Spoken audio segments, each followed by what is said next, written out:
If you have ever sat down and thought, I need to get this written down, first of all, good instinct.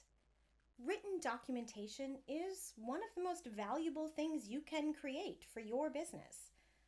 But here's something that can make that documentation work a whole lot better. Being specific about what kind of written documentation you actually need. Because there are multiple kinds, and they are not the same thing. We're going to talk about two of them today. The first is instructions. Instructions exist to teach someone how to do something they don't already know how to do. They are detailed by design. They hold your reader's hand through every step, including the steps that may seem obvious to you. If your business uses software to manage client records, your instructions for adding a note to a client's file should walk someone through exactly what to click, in exactly what order, this menu, this tab, this button. Nothing assumed, nothing skipped. Instructions are also useful as a reference when someone has done a task before, but not recently enough to remember every detail.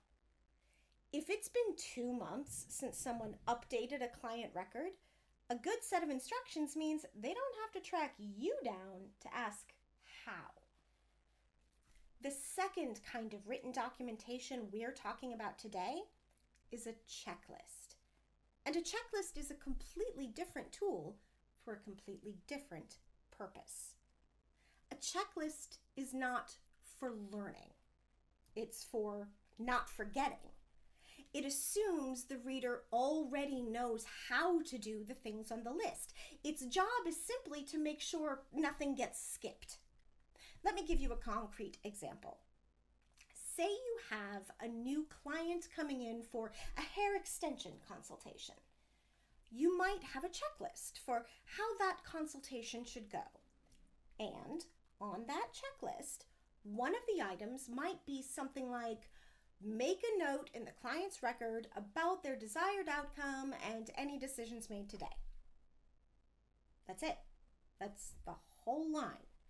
The checklist isn't going to tell your staff member how to add a note in the software because that's not what a checklist is for. But your software instructions, which should absolutely exist somewhere, will walk through every click of that process in detail.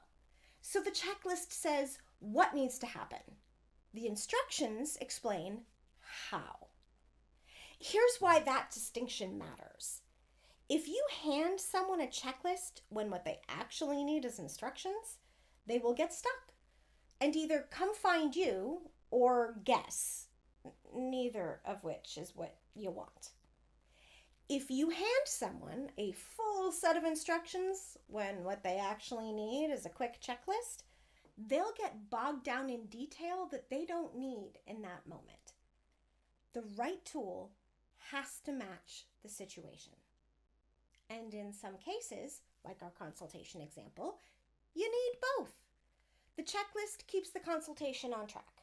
The instructions make sure your staff can actually execute every item on the checklist.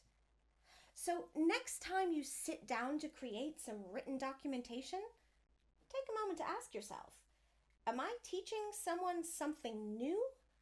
Or am I helping someone remember something they already know? The answer will tell you exactly what to create. And if you're wondering how to actually do any of that well, watch this video next.